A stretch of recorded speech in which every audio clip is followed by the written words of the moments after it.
예, 안녕하십니까. 예, 금요일 10호, 오늘 좀 큰 사건이 있었죠. 예상치 않게 이준석 전 대표의 가처분 신청이 지금 사실상 인용되면서 시간도 1시간 앞당겼고, 이 긴급히 이 국민의힘 당의 전문가, 이준석 전문가. 그, 우리 독자들은 잘 아실 테고, 조대현, 지금 이제 직책이 어떻게 되죠? 평당원 평당원, 조대현 평당원님과, 1년 어, 동안 당비만 해는 우리 리더치 10호기 한번 출연하신 적 있잖아요. 1년이 넘었죠. 1년 작년에 작년 최고위원 전당대, 선거. 그러니까 이준석 당대표 되는 그때 최고위원 선거에 나가서, 우리 미디어 적자들도 많이 후원했는데, 결과가 안 좋았었고, 그들 뭐 하셨습니까? 그 뒤로 험난한 홈런. 예, 인생을 걸었죠. 그리고 작년에 뭐 홍준표, 유승민 단일화해서 그 정권을 교체하자. 윤석열 대통령 그때 당시엔 총장이죠. 윤석열 전 검찰총장으로는 안 된다. 그게 단순히 이제 정권 교체가 안 되는 걸 넘어서서 정치가 그런 식으로 나와가지고는 반드시 되고 난 뒤에도 혼란이 올 것이다. 이렇게 예견을 했기 때문에 뭐 저는 결사 윤석열 대통령이 되는 걸 반대하고 당내에서 운동을 하다가 결국은 뭐 기존에 있는 정치인들이 밀어서 후보도 만들고 대통령도 만드니 제가 잽싸게 대통령 되시는 거 보고 해외로 도피를 해외. 해서 뉴욕과 파리에서 한 석 달 있다가 왔습니다. 예. 예. 그렇죠. 사실은 맞아. 내가 조대현 TV에서 계속 윤석열 가지고 안 된다 하더니 이제 그냥 갑자기 그냥 방송 중단하고 그냥 이제 해외 나갔다가 돌아오셨는데, 뭐 사실은 뭐 지금 뭐 조대현 우리 평당원님이 말씀한 대로 굉장히 극도의 혼란이 지금 벌어지고 있지 않습니까? 이 국가적으로나 당이나. 그리고 그 혼란이 이제 완전히 이제 그냥 하나 폭탄으로 터져버린 게 이제 오늘 같은 사태인데, 뭐 어떻게 그냥 총평을 미리 하시면은. 그 판사가 민심을 정교하게 읽었다. 저는 뭐 그런 생각이 먼저 들었고요. 정치권에서 사실은 민심과 교감하고 소통하고 민심을 따라가야 되는데 정당과 정치가 그걸 실패하니까 도리어 요즘은 민심의 눈치를 법원에서 더 잘 살피는 것 같아요. 그래서 현재 민심이 어쨌든 이준석 그 퇴출건이 무리수가 따랐다. 그래서 그 부분에 대해서 민심이 들끓고 있기 때문에 그 부분을 반영한 것 같고, 하지만 법원에서 이 정당의 또 이 현 정국의 중심에 서서 좌지우지해서 영향을 줘가지고 파국을 막거나 혼란을 초래하는 것은 좀 피하기 위해서 현 체제를 인정하는 그런 판결을 내린 게 아닌가. 그러니까 처음에는 뭐 대표님도 안 그랬어요? 판결이 뭐 이래? 저기 비대위원장은 아웃이라고 하면서 비대위는 또 괜찮다고 적합하다 얘기하고. 이래가지고 사실은 지금도 그건 혼란스러운 것 같아요. 음. 정리가 좀 안 되는 것 같아요. 처음에는 그게 도대체 무슨 말인가 이해가 안 되더라고요. 근데 나중에 곰곰이 생각을 해보니까 판사도 이런 부분을 충분히 예견했고 고민을 깊이 했다 이런 생각이 들었습니다. 그러니까 이 판사가 이른바 우리법연구회 판사이기 때문에 사실상 이제 정치 판사는 정치 판사인데, 예. 이 정치 판사라는 게 꼭 나쁘게만 적용하지 않는다는 게, 이분이 그 지난 경기도지사 선거 때 판결도 강용석을 빼고 그 당시 이제 김동연하고 저 김은혜만 선거하는 것은 안 된다고 막아서서 그때도 큰 논란이 있었는데, 사실은 맞는 얘기거든. 그때 강용석이 또 5% 이상 나오고 있었기 때문에 거대 양당이 둘이만 하면 안 되는데 이분이 제동을 걸어버렸단 말이에요 그때. 사실 그래서 야, 그런 정도의 발상이 있으면은 이번 것도 제동을 걸 수 있지 않냐 그랬는데, 사실 법리적으로는 굉장히 어렵다 생각했는데 어쨌든 일을 저질러 버렸습니다 이 판사 같은 경우가. 근데 뭐 어떠세요? 나는 나 같은 경우는 재판을 무진장 많이 하는 사람이어서 사실은 이제 저는 정치 판사들의 이제 무진장 이제 피해를 보는 사람이에요. 우리는 진실을 얘기해도 이 거대 이 정치권이나 여론이 막 휘어져 보면은 그냥 이 진실 덮이는 경우를 내가 너무 많이 경험했는데, 이번 경우는 좀 반대가 된 것 같아. 그러니까 반대로 아까 말한 대로 정치 판사의 장점이 드러난 판결이 된 것 같은데요. 사실은 뭐 판사든 검사든 정치적이지 않을 수가 있습니까? 저는 그렇게 생각해요. 법도 결국은 민심에 따라서 시대 정신에 따라서 법이 만들어진 법도 바뀌기도 하고 또 없어지기도 하고 새로 생기기도 하는데 판사도 마찬가지다. 법을 적용함에 있어서 가장 큰 거는 민심을 따라갔던 거고, 현 민심이 이준석을 무조건 찍어내는 국민의힘 편을 들어줬다가는 뭐 역사에 어쨌든 기록에 이름이 남을 것 같으니까 판사가 그건 도저히 못한 것 같고요. 하지만 이 정당 그 내부 밥그릇 싸움에 자기가 끼고 싶진 않고 요 정도 민심의 뜻을 전하면 된 거지 그걸 갖고 판 자체를 자기 판결로 아예 뒤집어 가지고 만들어 버리는 거는 판사로서도 아주 큰 부담을 느낀 것 같아요. 저는 그렇게 봐요. 근데 사실상 다 엎었어. 결과적으로. 그러니까 뭐 그렇죠. 예. 결과적으로 엎어요. 예, 수장을 예. 비대위에 수장을 날렸기 때문에 비대위는 유효하다 그래도 비대위원장이 날아가 버리니까 직무정지가 되니까 이거 지금 어떻게 처리하냐 그러는데 그러니까 이 판결문 취지가 이래요. 제가 이 전문은 입수 못했는데 판결문을 좀 상세하게 분석한 언론사들 거를 뒤져보니까 이 핵심 판결 요즘 뭐냐면 지금 다들 좀 이제 판사가 너무 깊이 개입했다고 비난하는 쪽이 이쪽인데 아니 당의 비상 상황을 당이 결정하지 않고 어떻게 판사가 결정하냐. 당이 이 당원에 있는 그 기구 상임중앙인가요? 여기는 상임중앙위가 비상 상황을 결정할 수 있도록 돼 있다. 당원 당규가. 그러면 당의 상임중앙위원들이 모여가지고 지금 비상사태라고 선언을 했는데 저 멀리 있는 판사가 뭔데 이 당은 비상사태가 아니라 그러냐. 이게 지금 반박 논리거든 비판에. 근데 그 문장을 잘 보니까 비상 상황이라는 것을 결정하는 건 당이 맞지만 문제는 지금 상황이 결과적으로 비상 상황이라는 거를 핑계대서 국민과 당원입법은 당대표 목을 날리는 거기 때문에 이 부분에 대해서는 또 따져봐야 된다는 게 지금 이 판결의 취지고 실제로 그때 당 선거를 치렀잖아요. 예, 치렀죠. 그때 전국 다녔죠. 총 다녔죠. 전국 다 다녔지. 다 다녔죠. 다 다니면서 뭐 몇 명 참여했습니까? 당내 선거에 그때. 그때 뭐 30만 명 넘게 참여했죠. 당원만. 당원만 30여만 명으로 저는 알고 있습니다. 당원만. 그리고 이제 국민이랑 여론조사도 했는 거야? 뭐 국민 여론조사도 그 당시에 50%를 반영했죠. 여론조사. 예, 그러니까 뭐 당원이 30만 명이 참석했으면 국민이 또 30만 표를 행사했다고 봐야 되는 거죠. 예. 그렇지. 그러기는. 예. 그럼 한 50만, 60만 명이 참여하고 팔도를 다 다녔죠, 팔도를.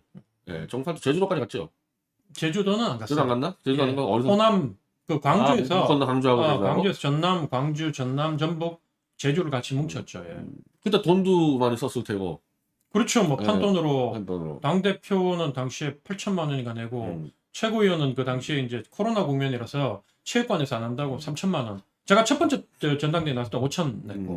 좀 코로나 때문에. 예, 이제 2천 깎아줬다고 되게 생색내면서 그때 그러네. 우리가 뭐 서민한테 다가가는 돈 밝힌 당이 아니다 이렇게 얘기하고 했죠. 예. 자, 그리고 다시 우리가 그 강조해 보면은 한 60만 명이 참여하고 전국을 돌아다니면서 정말 그 어마어마한 이벤트를 통해서 만들어낸 당대표를 결과적으로 상임중앙위원회에 한 20명 정도가 모여서 비상사태를 선언해서 목을 날린다는 것은 이거는 위법이라는 얘기예요, 판사가. 예, 그러니까 그 상임 중앙위원들의 대표성을 이제 의무시 삼은 거예요. 솔직히 말하면 저도 정당에 뭐 18년 있었지만 자기들끼리 모여가 중앙위원 뭐 상임 전국위원이다 얘기하고 있지만 그게 당원들의 뜻을 반영하는 게 아니거든 사실은. 많은 경우에 자기들끼리 내부 논리에 의해서 그걸 결정하고 당원들한테 따라가도록 하는데 그러니까 당원들이 괴리감을 느끼고 어떤 결정이 나면 탈당하는 사람도 생기고 아니면 막 성토하고 아니면 이제 저 같은 사람은 거기에 대해서 뭐 글이라도 한번 쓰든지 그것도 아니라면 그냥 가슴에 억누르면서 참고 있는 거지. 사실 이준석을 지지해서 제가 이준석 그걸 쫓아낸 당의 판결에 반기를 드는 게 아니라 저는 이준석을 지지하지 않습니다. 이준석의 모순점에 대해서 밝히라면 다음에 조목조목 제가 밝힐 수 있지만 어쨌든 절차적 민주주의라는 얘기 하잖아요. 이준석이 주장 중에 정말 뇌피셜이 많고 자기 그 아집에 빠지고 정말로 밑바닥 민심과 당심을 알지 못하고 혼자 얘기하는 게 많지만 그래도 그 절차라는 게 있는데 이번에는 너무 눈에 띄게 이준석을 몰아내기 위해서 무리수를 썼다. 그런 부분들이 당원들도 불편하고 이 당원들이 불편하니까 국민 보기에 쪽팔리고 뭐 이렇게 된 거예요 이게. 아니 판결문에 그렇게 나와요. 자, 당대표를 뽑는 전당대회는 최소 1만 명 이상이 참여하도록 돼 있고 중앙위가 몇 명입니까 여기 이 당이? 중앙위가 하여튼 중앙위도 많아요. 뭐 숫자가. 500인가 400인가 500명 정도. 아 중앙위는 더 많은 걸로 알고 있어요. 상임 중앙위가 아니 그 60명인가? 전국위원. 전국위원이 있고 상임 전국위원이 있고. 지금 여기가 중앙위가 아니고 전국위로 돼 있나? 예, 중앙위는 많고 중앙위는 어지간하면 다 들어가요. 그래서 저 전국위원은 여기가 전국위하고 상임 전국위. 예. 이 당은. 예, 전국위원은 저 같은 옛날에 원내당협위원장, 뭐 국회의원, 그다음에 그 도의원, 시의원 중에도 그 의장급들 있잖아요. 이런 사람들 그러니까 한 6, 700명 될 거예요. 되고 상임 정부위원은 도당 위원장들, 국회의원도 다 들어가는 게 아니라 핵심들만 거기 들어가요. 그러니까 그건 정말 소수고 그거는 사실은 대표성은 띄고 있지만 꼭 그게 법적인 대표성을 띈다고 해서 이게 전체 당심을 대변한다고 볼 수는 없는 거죠. 그 말이에요. 예, 판결만 나온 말이 당대표는 1만 명 이상이 참여해서 이 결정하는 사안을 그 당대표 목을 실질적으로 이제 비상 상황이라는 핑계를 대서 당대표 목을 치는데 20명이 한다는 건 말이 안 된다. 그러면 1만 명이 참여한 건 정도의 준하는 그 절차를 통해서 당대표를 날려야 된다 해서 내가 찾아보니까 작년 대선 가는 과정에서 태극기 보수 놈들이 이준석 날린다고 당원 소환제 한다고 난리 쳐 있었거든. 그래서 막 당원 가입 받고 난리 쳤는데 그 제도가 여전히 남아 있어요. 그 제도가 남아 있는데 자 이거 보세요. 기사 나와 있잖아. 당원 소환제를 이준석 끌어내리자 게시판인데 여기에 정확하게 나와 있더만 당원 소환제 어떻게 하는 거냐? 당원 소환 청구는 전체 책임 당원의 100분의 20 이상. 지금 책임 당원이 엄청 늘었잖아요. 지금 당이 한 50만 명 넘어갈 거죠, 이제? 이번에 50만 명 넘겠죠, 이제. 그러면 이제 100분의 20 이상이면 5분의 1이면은 10만 명 이상을 이제 서명을 받아서 그것도 이제 각 도당별 100분의 10 이상 서명을 받아야 되고 이렇게 이제 소환이 발의되면 당원 소환 투표를 실시해서 전체 책임 당원의 3분의 1 이상, 그러니까 50만 명이라 그러면은 약 한 17, 18만 명 이상이 투표를 하고 유효 투표에 과반수 찬성이 있으면은 소환 확정된다. 어떤 당원도 이거는 제명시키기 때문에 당대표도 해당된다는 거거든. 그러니까 이 정도 규모로 해서 이준석을 날렸어야 되는 거야. 날린다고 한다면은. 제가 저렇게 못한 거는 결국 지금 윤핵관이라는 사람들이 저렇게 할 자신이 없고 저렇게 했을 때 과연 이 소환 조건이 충족될 것인지 10만 명을 모을 것인지 그리고 투표를 했을 때 과연 이길 수 있을 것인지 여기에 대한 확신이 없었던 거예요. 근데 뭐 제가 생각할 땐 그래요. 윤핵관이 도리어 이준석의 정치적 목숨을 연장시켜주고 있고 이준석을 키워주는 꼴만 됐다. 사실은 이준석 그 성접대 사건에 대해서는 핵심은 그거거든요.